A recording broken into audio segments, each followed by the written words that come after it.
right, going live now. Okay. What are you laughing at? I was laughing at one of the responses. Zach posted Joseph Goodman's. Did you see this? No, I haven't seen it yet. Posted Joseph Goodman's tweet about Kiffin talking about people going out in Oxford or whatever. And someone goes, they deleted it. Someone goes, how would Lane know? Oh. Guys, if you're coming in, we're doing it on Zoom again, so I've got to send a link out. So just hang on a minute, and we'll get going. Neil's trying to recover from laughing. Oh shoot.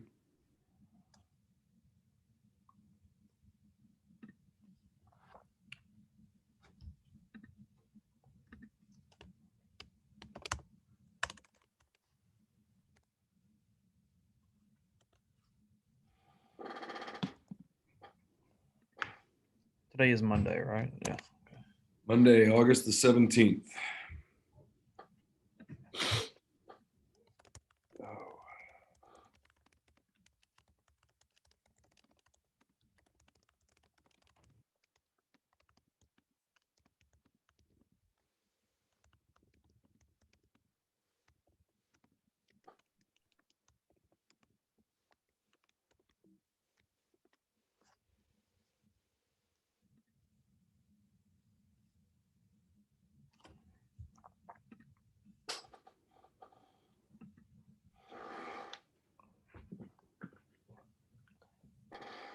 Yeah, Leif, I saw that. I saw the lines in some places has been awful for computer pickup at schools and stuff.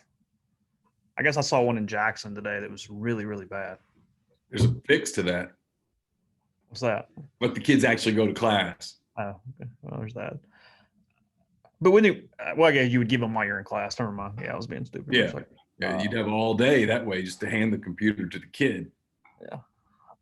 Let's see.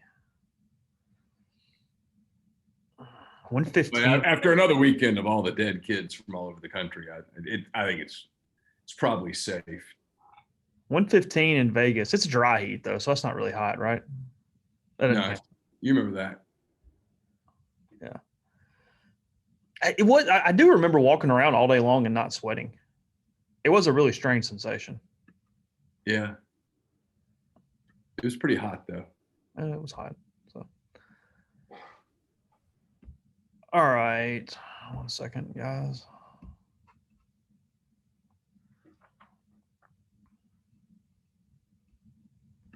Yes, Adam, you should absolutely start building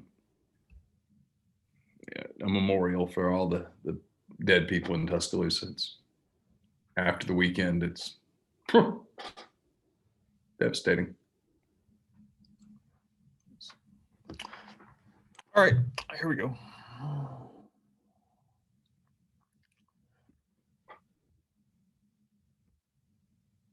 Welcome into this Monday edition of the Oxford Exxon Podcast. Chase Parham, Neal McCready.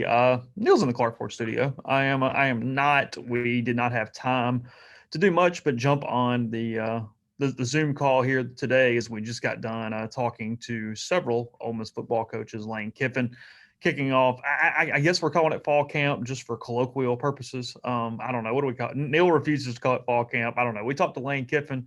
We talked to football practice. We talked to Chris Partridge, and we talked to Jeff Levy as we've it's been probably a pretty good while, probably the last 35, 40 minutes or maybe a little more with those guys. So we'll go over a good bit of that today on the show, brought to you every single day by the Oxford Exxon Highway 6 West in Oxford, all blue sky locations in Mississippi. You can use the Speed Pass Plus app. You can be as safe as possible filling up there without having to touch anything. You pay right there on the app and move on. You also get the protective sleeves at the Oxford Exxon. Then I have to touch the gas pump. You got the plastic between you and the pump there. And like I said, Neil's in the Clark Ford studio. I am Clark Ford's in Amory, Mississippi, 662-257-1900 is the number.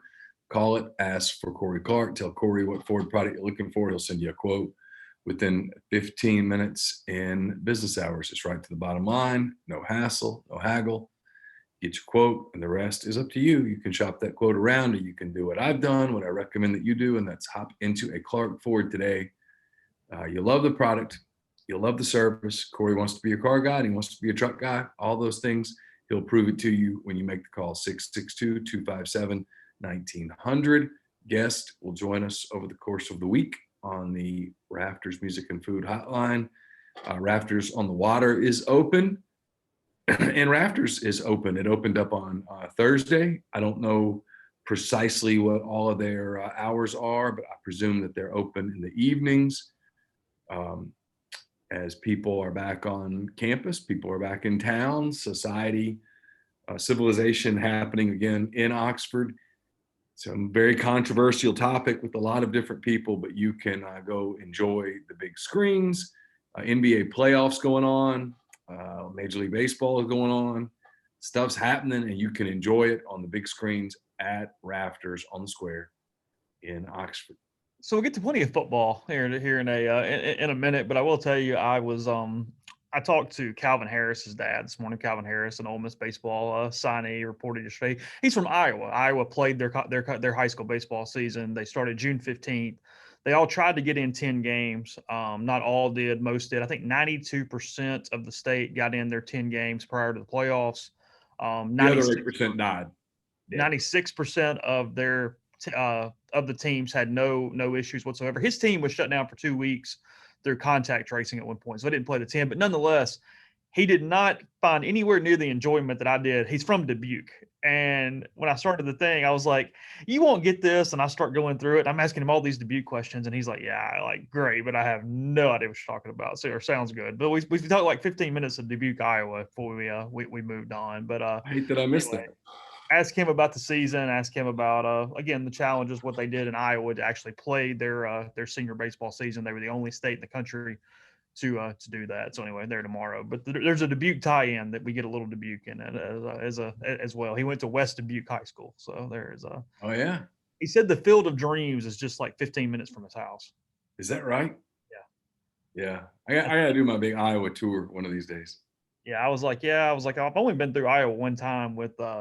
I was driving to Omaha in 14. He was like, yeah, we're over here. And he was trying to give me some geography and stuff. And I was like, all right, cool, whatever. But where are you going to start? So we had, we had Kiffin, we had Partridge, we had Durkin, we had Levy today. We'll have content at rebelgrove.com. All Lane's quick hit stuff is already up on the site. You can see the answers to what he said. There was a lot of COVID stuff. A lot of just kind of overall really program stuff today. There wasn't as much necessarily individually.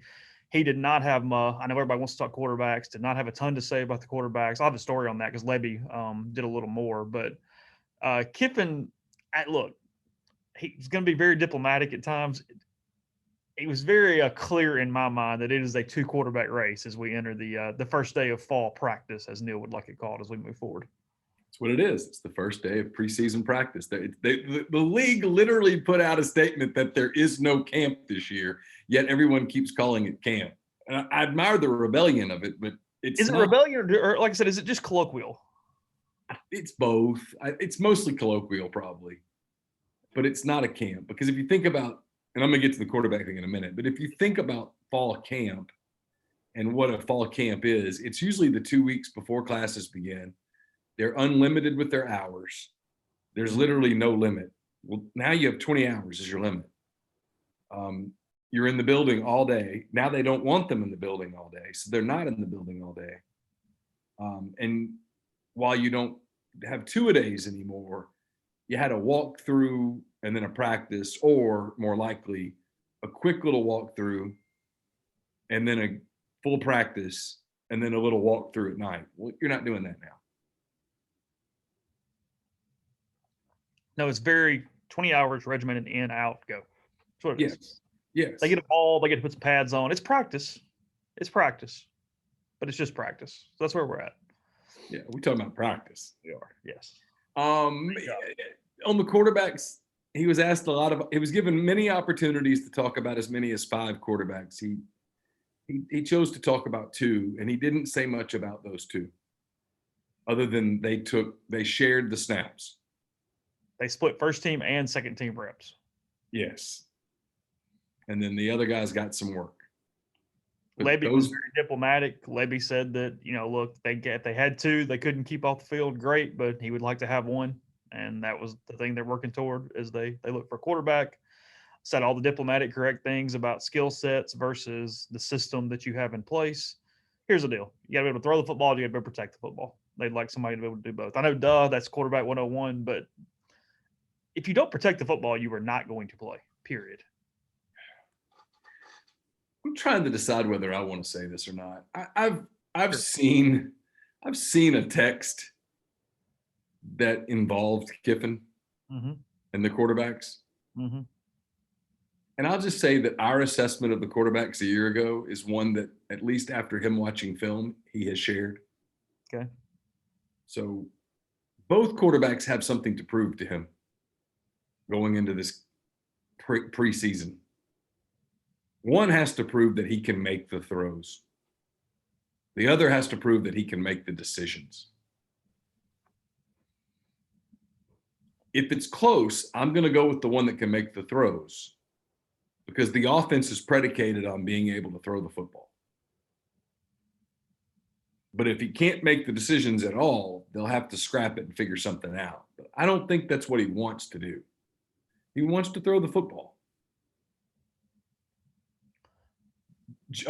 Coker at Alabama, Jacob Coker, couldn't think of his first name for a second, had a decision-making problem. If you remember when Ole Miss went over there in 15, Coker was not even the starter against Ole Miss. Yeah, it was the Bateman kid who was a better decision maker. But Utah, he came to the camp here under Freeze. We watched him throw one day here. Isn't he from Utah or something? I think that's right. Yeah. Yeah. He got just depleted by Denzel Kimdichie on the backside of an interception. Was that him? Yeah, that was the end of his career. That was the end of his career. He never played again. I don't know if it was Bateman or Coker. I couldn't remember. That was Bateman. Okay. Coker came in and played pretty well in that game.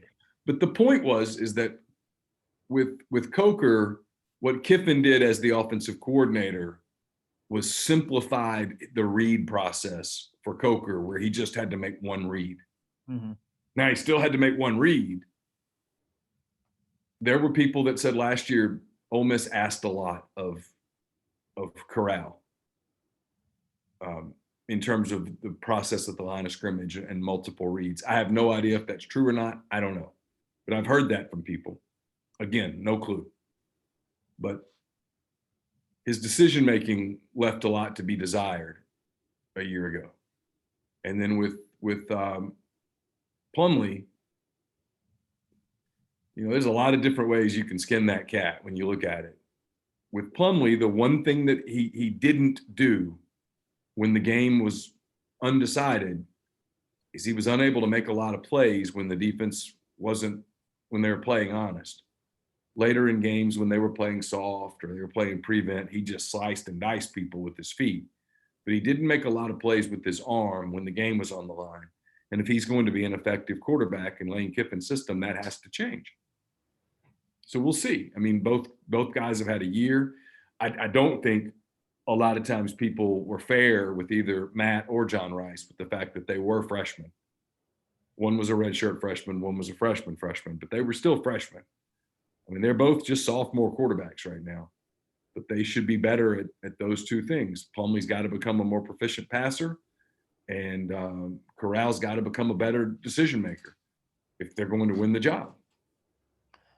It's August 17th. This thing hopefully kicks off September the 26th. Yeah.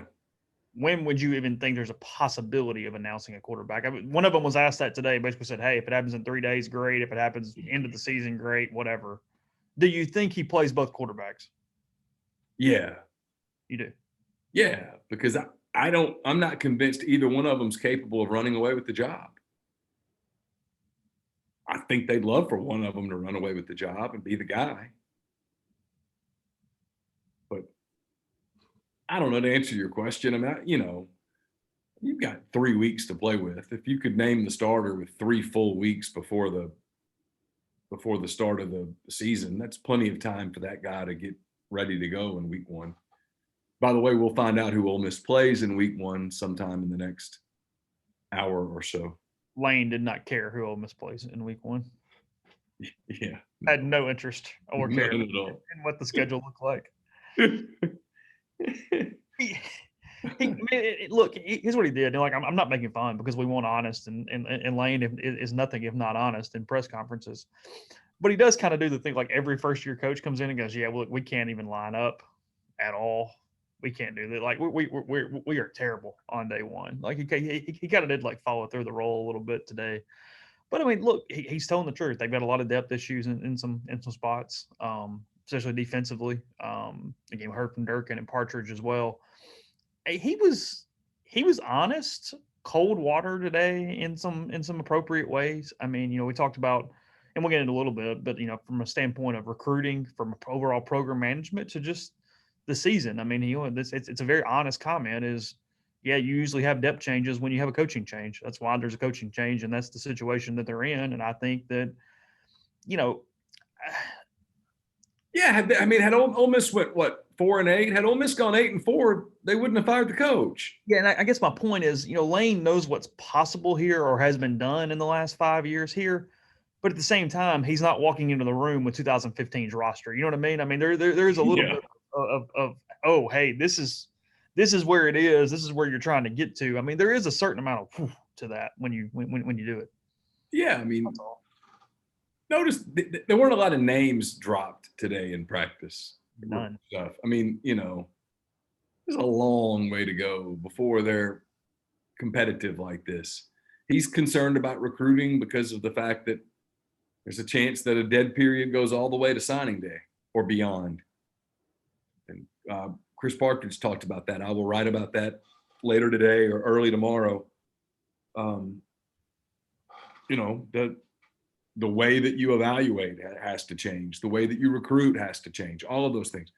But they do have depth issues. They have depth issues up front. They have depth issues on the front seven pretty much throughout. Asked to name who took some of the snaps where Sam Williams would normally take the snaps.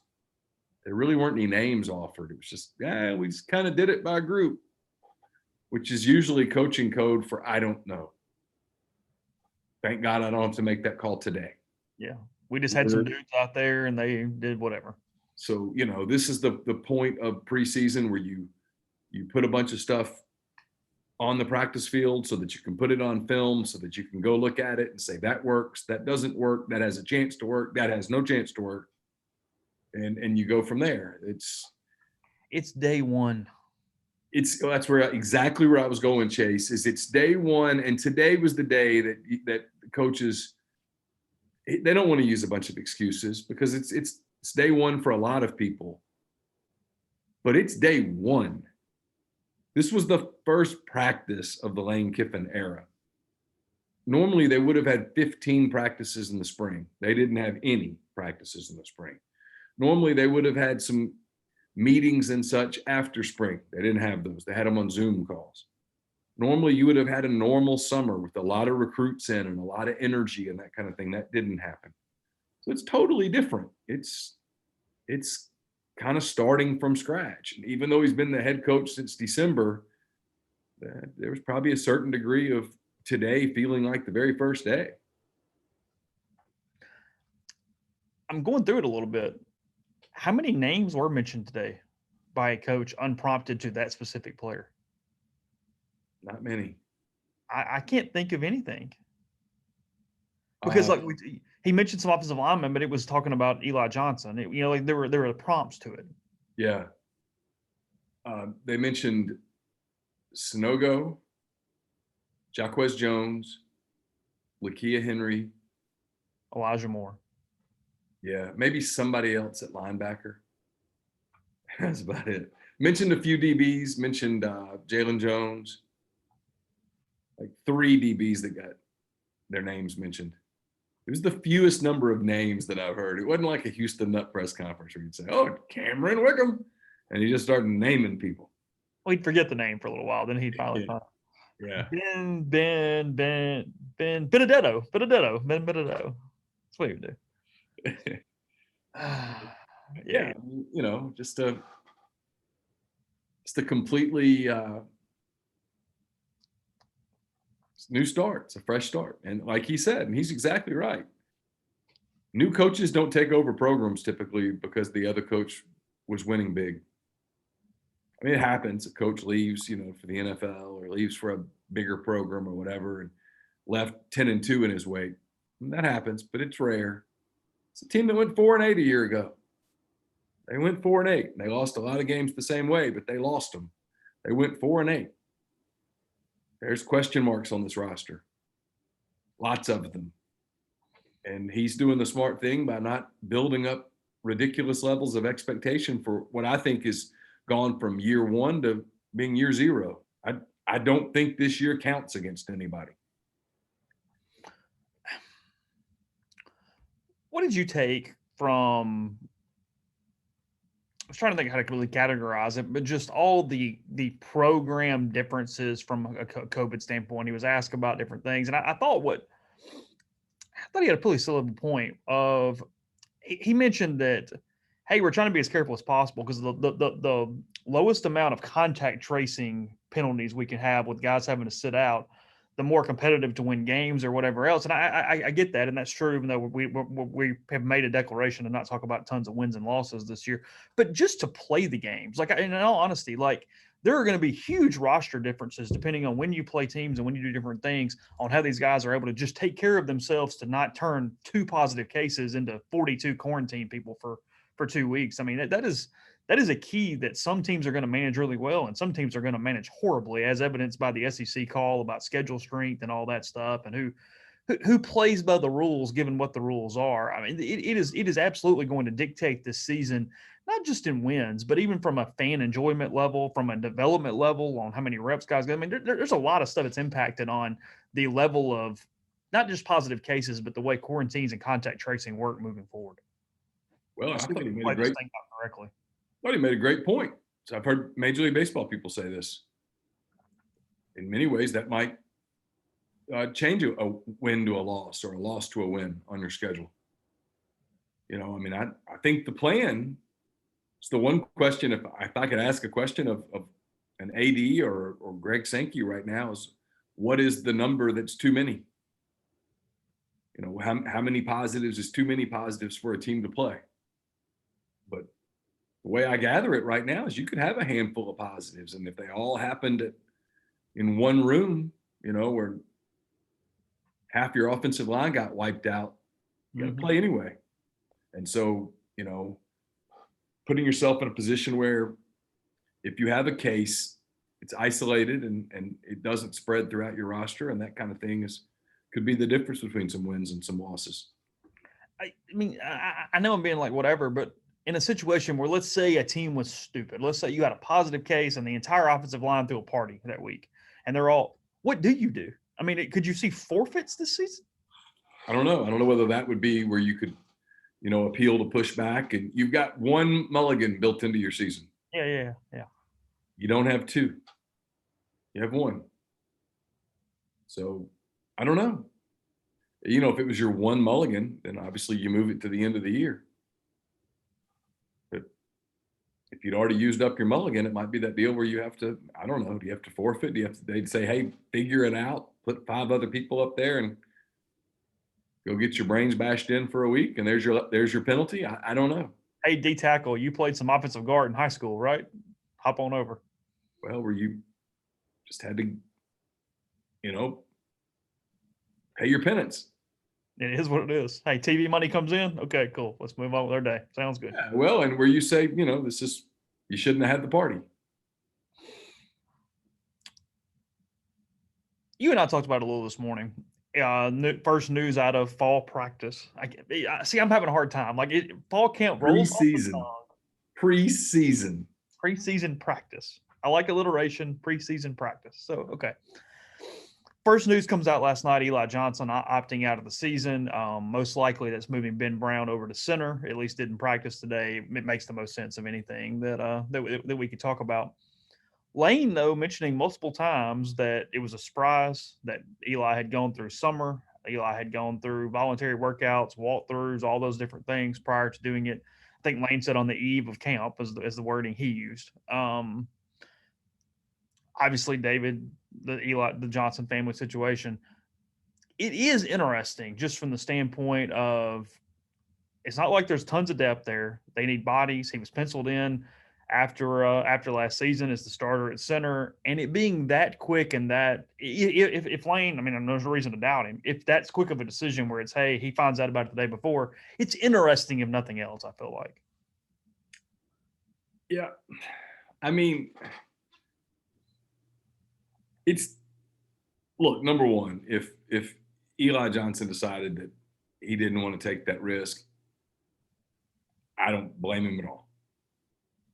It just strikes me as surprising, I guess, that a player at his point in his career would get to this place, would get to the day before the start of preseason practices, would go through an entire offseason, and then pull out of it.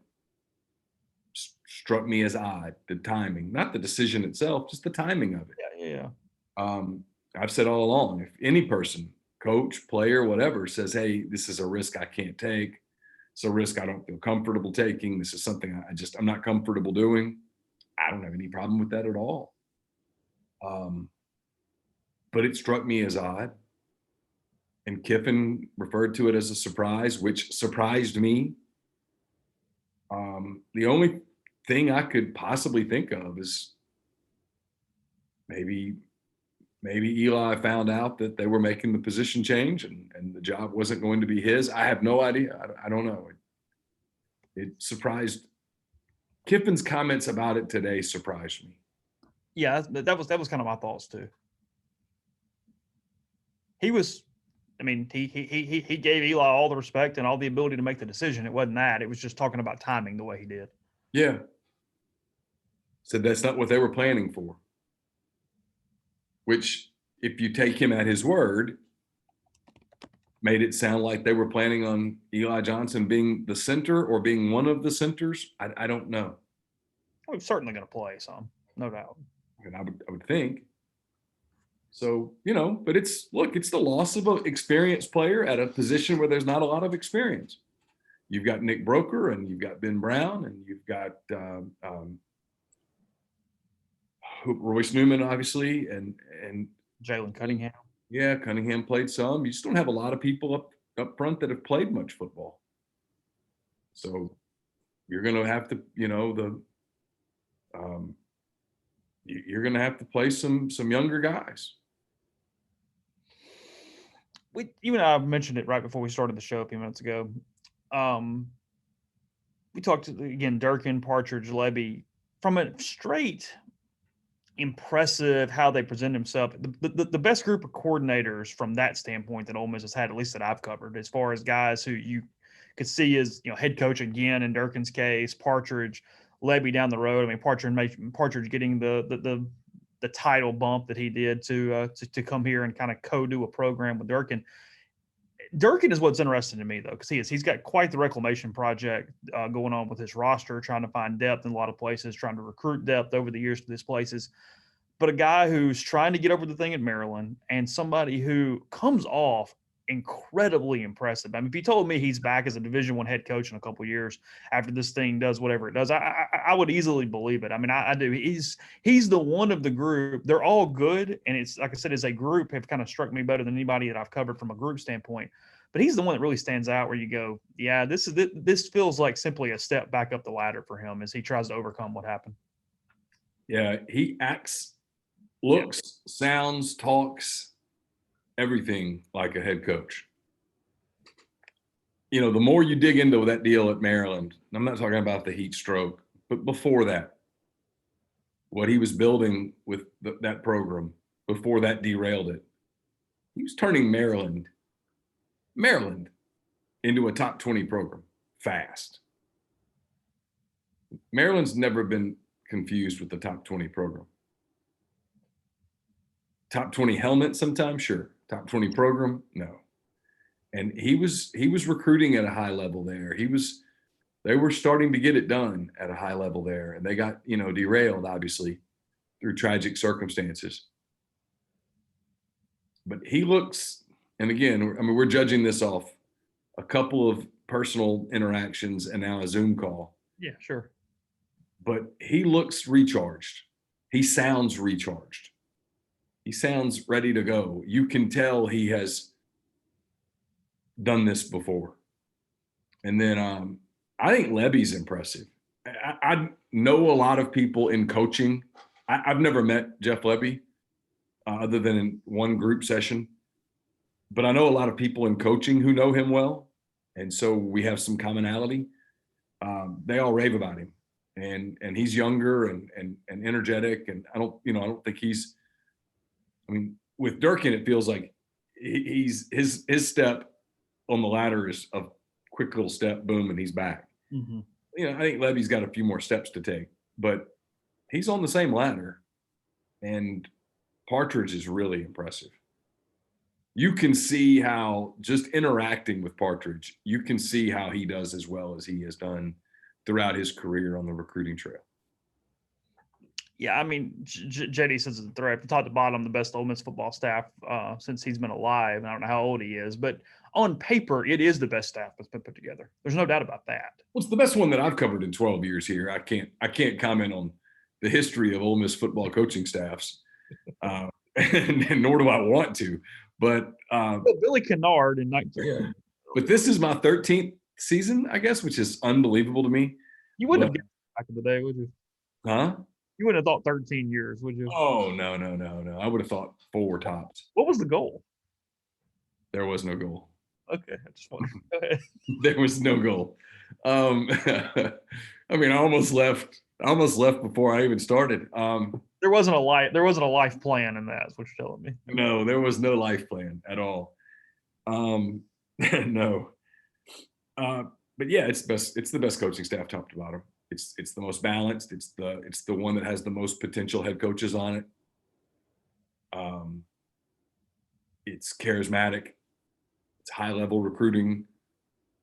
Another reason why the goal this season, if you're Ole Miss, is just get to the finish line. And I thought Partridge said some things. The goal had been in the spring to bring kids in, bring them to practice in spring, and say, okay, look, here's what we're trying to do. See number, I don't know, fill in a number 7, 12, whatever. That's your job. That's what we're looking at. This is what we're at. This is what we want that person, we want you to do when you're here. And, he's like, that was going to be effective. Sure. Even if we didn't really look the part, we were going to be able to show people this is what we're doing. This is what it's going to look like. This is what it's going to sound like. This is what it's going to feel like. Couldn't do any of that. And then, like Kiffin said, and people think it's an excuse. It's not. It's really, I'm going to keep reminding people of this because I think it's only fair.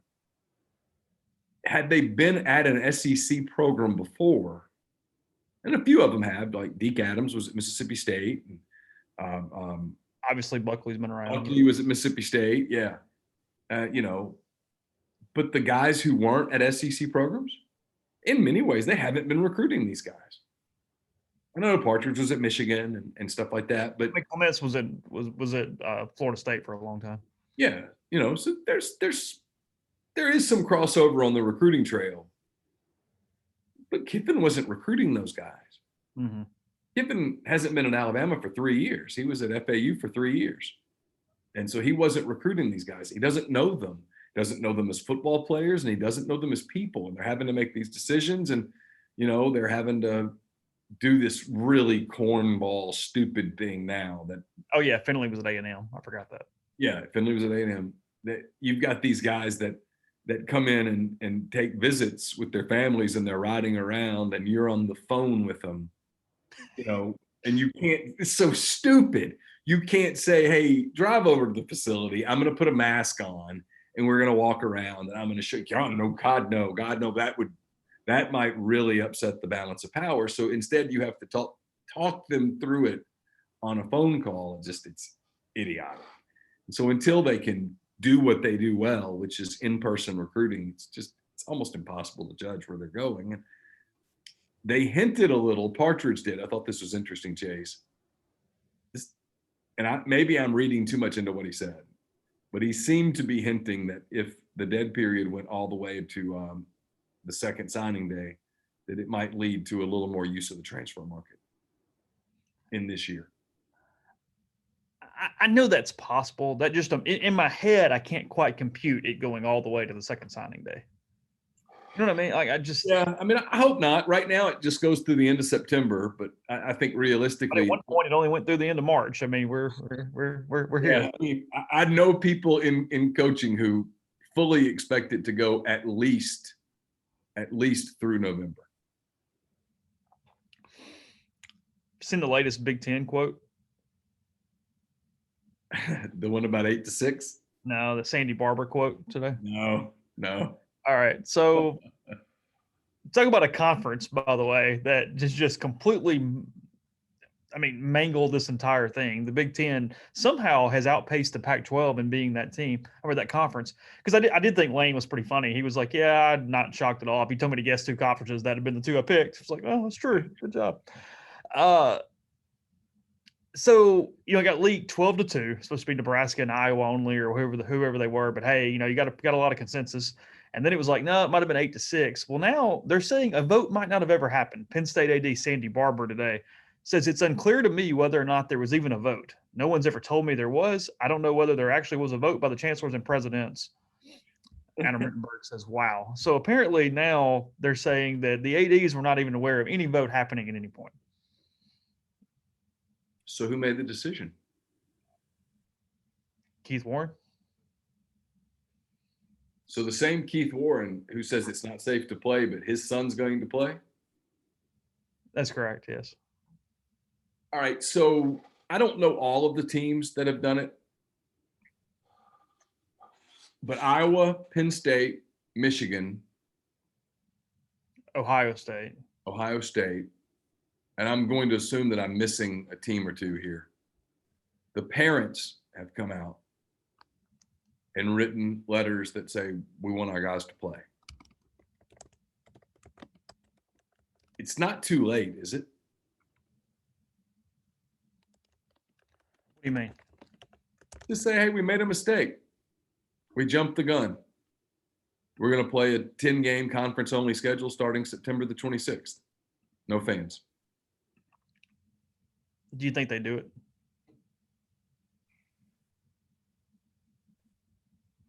It's no, right?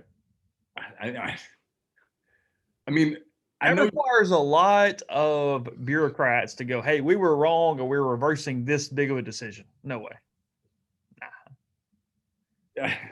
It's going to lock in. There's a lot of money on the line, man. There's a lot of money on the line. But there was a lot of money on the line. They didn't have to make a decision yet. Even the people who said, hey, the Big Ten and the Pac-12 are kind of crazy, they still said, well, even if you're going to make that decision, why make it then? Well, that's always been my thing, is if you knew that it was a possibility that you'd have to make this decision, and everybody knows it's a possibility. I mean, look, 3 weeks from now, let's say, I said this on G-Pitch yesterday, but it bears repeating.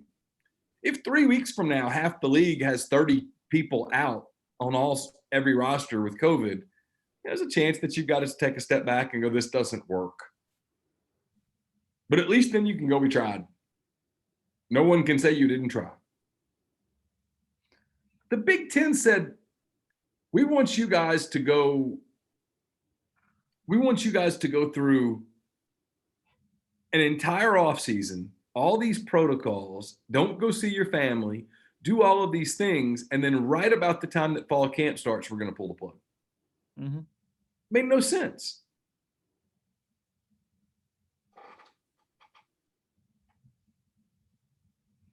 Does your shirt say fried chicken?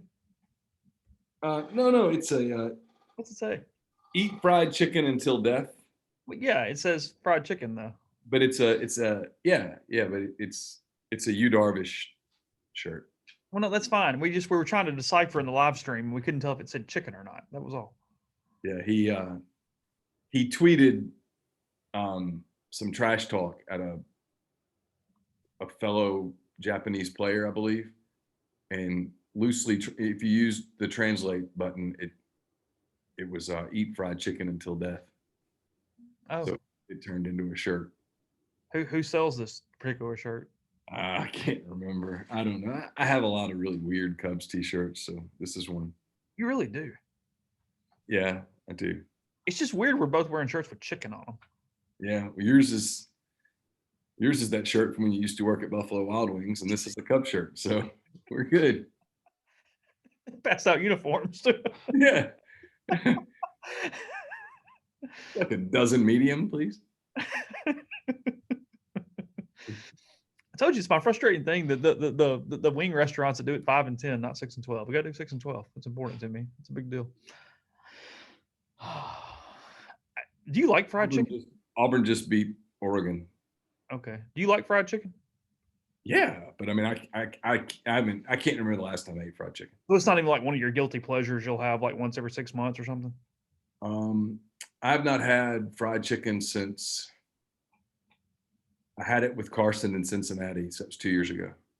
You picked Cincinnati to have your fried chicken debut in a long time. That place that Trent Rosecrans recommended. Was it good? It was phenomenal. Yeah. Fair enough. Yeah, it was great. No, I haven't had it it's been more than 2 years now. I don't know if they're still doing it. I don't even know if they're open. I have no idea what their schedule. Grit out in Taylor would do a sweet tea brine fried chicken as like their Friday lunch special. Now you'd probably need like 8 naps after for like a month and a half, but really good stuff. Yeah, I am completely against Skyline. I see no use in Skyline whatsoever. Just it grosses me the hell out. Yeah, I don't see it either. And yes, it was the Eagle in the Over the Rhine district of Cincinnati. Was it like a southern kind of fried chicken or what? Like, what are we working with? No, it was really, really good. I don't know. I guess it was kind of southern. I don't know. It was excellent. They served it with you could put honey on it. I tried a bite with honey, but it was better without. We're going to get the schedule here in a couple minutes. It looks like SEC Network reporting they're doing it in their first segment. So that's a win. I was kind of worried about like a 240 release or something here. Is there a game you're hoping for? I mean, I want it to be Mississippi State just for the sake of watching people melt down. You think somebody melt down? Oh, I know of at least one person who I think would lose it. Do you really? Yeah. Can't take the importance off that. I mean, it's a livelihood. Well, it's a way of life. It's a cultural thing. It's a lifestyle. Is that what it was? A lifestyle, right? Yeah. It's a lifestyle. 2 different lifestyles just predicated by the universities. When you and it's for life too. When you pick one, it's for life. It's. So who do you think it's going to be though? You actually think it's going to happen or no? I mean, you got like probably 90 seconds here. What do you think? I'll predict probably not. I have absolutely no idea. I'm going to guess Vanderbilt. Well, that'd be a W. Hey, 1-0, because they suck. Yeah, they're potentially historically bad. Yeah. In a normal year, even they would be, I mean, awful. Yeah, I mean, if you told me that one of the 2 potential 0-10s, Arkansas and Vanderbilt, got a win, I would say Arkansas immediately before I would say Vanderbilt. Like I don't see how Vanderbilt wins a game. Yeah, we're just getting the first game right now. The full schedule's at 6:00 tonight. Everybody's just getting their game ones. Right. Is it 6 or 7? I thought it was 6, but I don't know. You might be right. Yeah, I'm hoping we're actually on time here because it will give us something to talk about. But they're gonna, whatever. I do see the NCAA has just announced that by mid-September they'll release direction about whether the season and practice start on time for basketball. So we've got a month before they do that. They're talking about a short-term delay would be at least possible at that point. So we'll see. Man, this thing of Greg Byrne yesterday, it rubbed me the wrong way. Listen, the whole mask thing, I'm not getting into mask or no mask or whatever.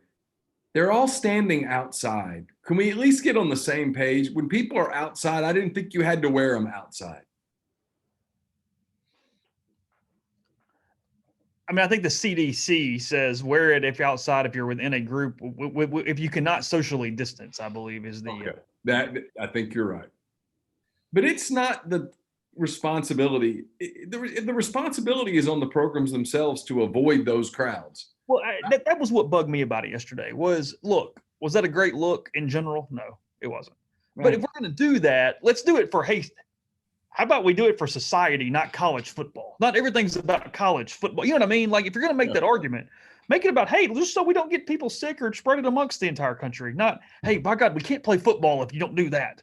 Like that was the part where I was just like, okay, like, because like you said, they don't give about college football. That wasn't they're not trying to protect that. No, not every kid on a college campus is on that campus so that he or she can go to football games. It's dumb. Yeah, like I said, I can. Anyway, Byrne, who usually is pretty smart about things along those lines, usually pretty good at PR. Just a whiff there. Just I thought it was too. I you know, I don't know. People are going to have parties. They're having parties now. It's your responsibility as a football program to instill in your guys that, hey, we can't go to those parties.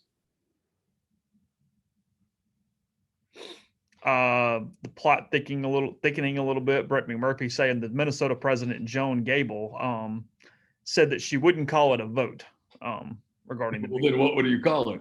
I don't know. She called it a deliberative process. Did you vote or not?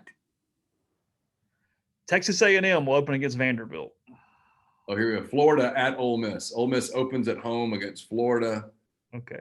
Alabama at Missouri. Florida at Ole Miss. Georgia at Arkansas. Kentucky at Auburn. Mississippi State at LSU. Tennessee at South Carolina. Vanderbilt at Texas A&M. That damn Ross Bjork fixing the league yet again. Well, hold on, though. Really, in all seriousness. So, hold on. Georgia and Alabama play who first? Georgia plays at Arkansas. Alabama plays at Missouri. Okay. Yeah.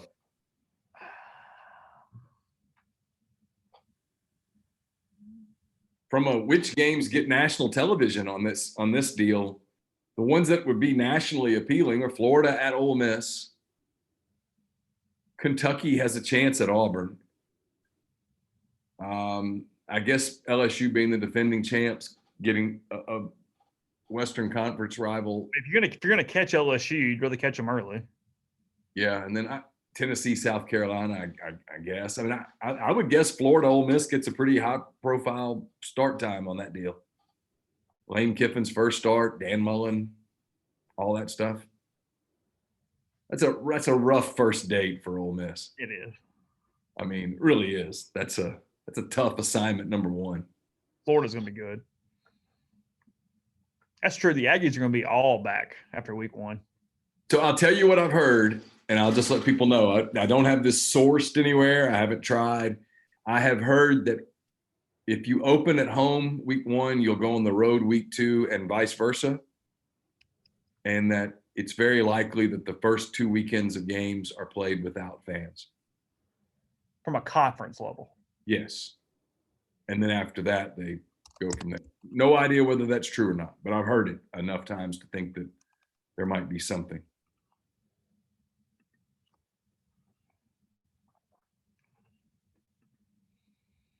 Well, Florida hasn't been here since when? When was the last time Florida was here? Oh. Well, that's a great question. I'm trying to think. On my 12 years on the beat, I know Ole Miss has played there twice. The upset game and then the Hugh Freeze getting his brains kicked in game. Yeah. So have they been here since that next year? 2009, 7, one or the other, 7? I didn't cover Ole Miss in 2007.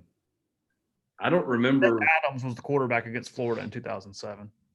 I don't remember Florida being here during my years on the beat. That was the Ed Orgeron 0-8 team. That Florida came here? Yeah. I think it was 07. That's a good point. This might be in the history of television the most like viewers for 5 minutes to a show that then turned the show off right after that. Like no one stayed through any part of the commercial break whatsoever. No, Out, done. no, I'd already flipped back to NBA. The playoffs, the game one of the playoffs right now, Nuggets and Jazz. Just play the games. I don't care. Florida, Georgia, Alabama, 85 Bears. Don't care. Yeah, no, you just want to play 10 games. Get your money, survive, take a deep breath, have the election go, get out of the way, then we'll get back to normal. In 2021, I did think there was a significant story over the weekend that you and I haven't touched yet, and that's this the rapid saliva thing or whatever from Yale. It's certainly significant. I'm not sure exactly what I think as far as being a game changer, but it's definitely significant. There's no doubt about it. It makes everything easier if you can test that quickly and that often for that price. Yeah, because it's what, $4 a test. I didn't see an exact number. I just saw they could do it much better and quicker than even like once a week otherwise from a price standpoint. Did you see the story that came out this weekend about the original projections that were used to justify a lot of the shutdowns were based on 6 flights? Saw that. Yeah. 6 flights. Well, and then the study the Big Ten used that had all sorts of statistical issues in it. I mean, this is a really bad look for the Big Ten. By the way, no, I love you, Gabe, but it was mentioned in the stream. I went over to powermizzou.com. My favorite post so far is, well, if we're going to play them, I'd much rather play them in week 1 than week 10. Sure, great, whatever. That'll help. You're not beating them in week 1, week 10, week 7, week 4.5. It doesn't matter. Take your L.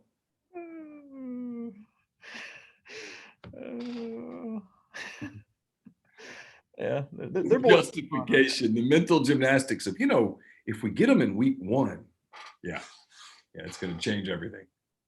Yeah. He said no news on Sam Williams getting asked in the stream. Said he's not with the program, but that was all the news though. He specifically said that you're not going to get anything else out of that.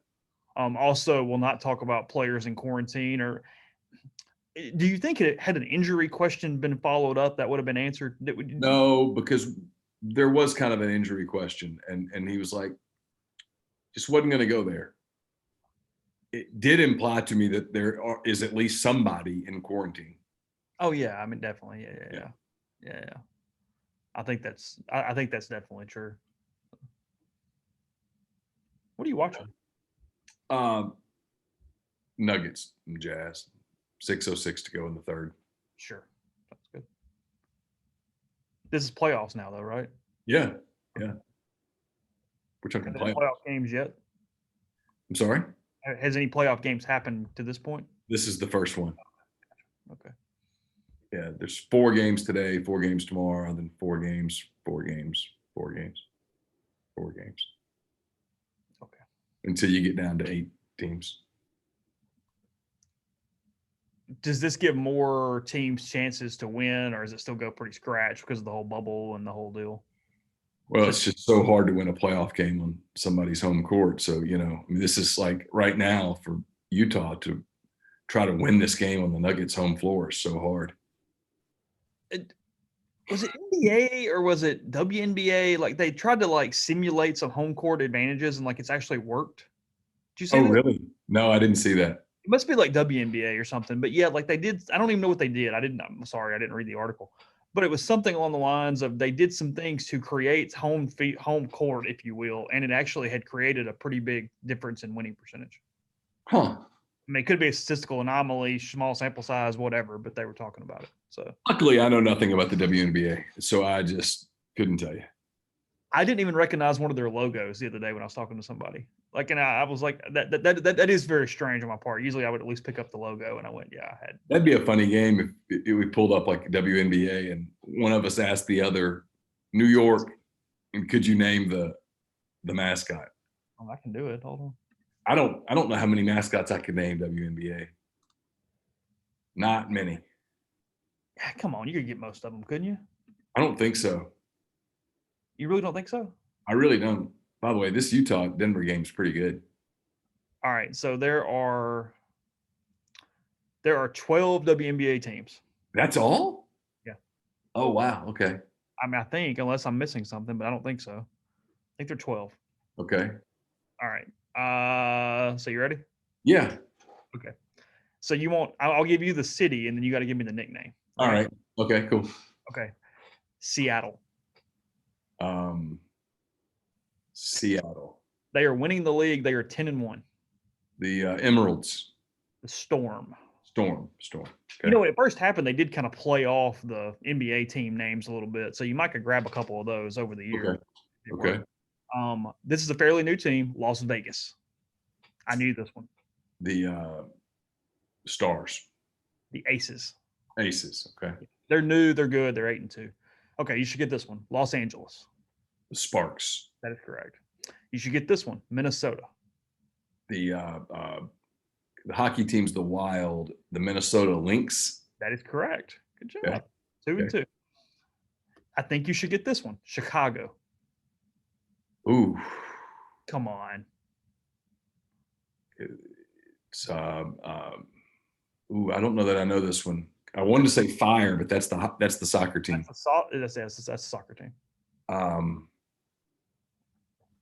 don't know. You really don't know? Swear to God. The Sky. The Sky. We did not. That's who Armini Price played for. I'm pretty sure.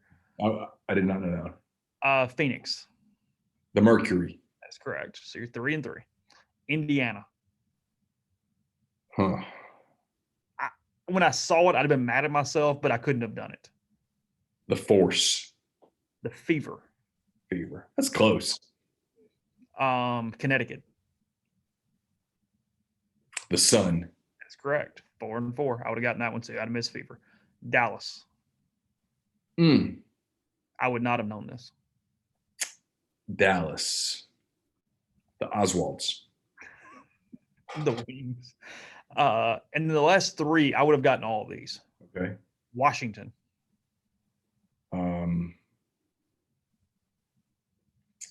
Washington. Ooh.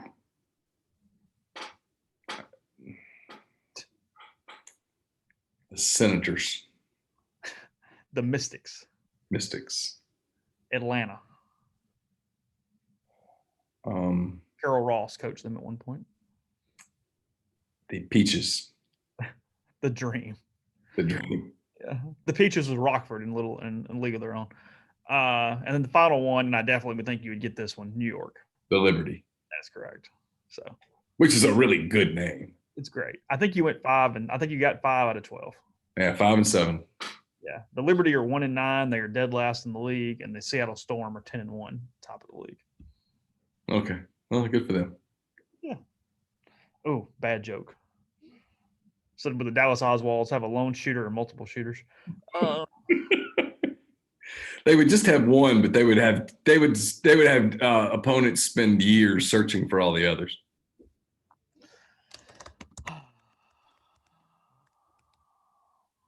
Lord.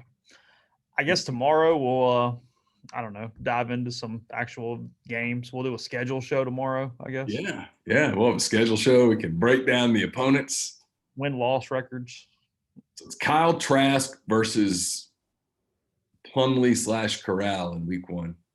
So you're already getting down to 2 on the Ole Miss side? Well, I think it was pretty obvious they were down to 2.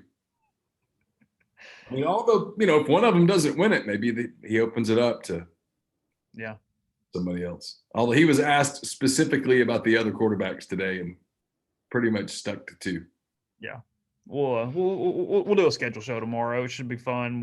It'll feel like normal football season for a day at least as we did that. Today kind of did too, honestly. So I thought this whole weekend was pretty positive from a football standpoint. I saw examples of the NCAA and the Big Ten and the Pac-12 trying to kill it. But it also appears that as they try to kill it, the resolve to play it gets stronger. Yeah, I agree with that. And then the other thing, and I don't want to turn this into a political thing at all, but I guess I should have pulled this up. I didn't. Clay Travis showed where this has become, and I know it's Clay Travis, but he laid it out. This has become a political thing, state to state, from a high school level. The high schools that are playing, high school associations that are playing football, if it's a Republican governor, it's like 26 of 28. And if it's a Democratic governor, it's a much smaller number than that. This has become football itself has become a very political issue. I mean, Christine Brennan just went crazy about, ripping on Duke and Vanderbilt for playing. And I didn't see hers. Oh yeah. And then someone referred to it as a Confederate thing. I mean, my God. You're looking at this. At least Arkansas, Georgia's at home at least, right? That's a win for the Hogs. Get to open at home, go into one unbeaten. Yeah. Come on. Absurd. Listen, in all seriousness, they did the new coaches pretty dirty. The league should have put an Arkansas Vanderbilt game on. You don't want two of your teams going 0-10. One of them guaranteed to get a W that way. And look, it doesn't matter at all. We're just trying to play the season. The schedule was rigged. Yeah. Well, I mean, the fact that it got so contentious tells you that people in the league pointed it out. Yeah. And when people said, tell us the formula, and the SEC said, well, there wasn't one. Wait, what? The 4 new coaches in the league play in the game in week 1: Alabama, LSU, Florida, and Georgia. Yeah. Come on. Again, doesn't matter. Who cares? But come on. Right. And in the end, it's a one-off. Who cares? Just play the games, get some money, move on with your day. Try to save some athletic departments in the process. Yes. So, all right. We're going to get to work. We're going to have coverage at rebelgrove.com. We got a couple stories coming. Again, the Calvin Harris story out there that at you tomorrow as well. So plenty of that. We get more players on Wednesday, and then we'll do a full schedule show tomorrow. So it should be fun. Appreciate it. We'll talk to you again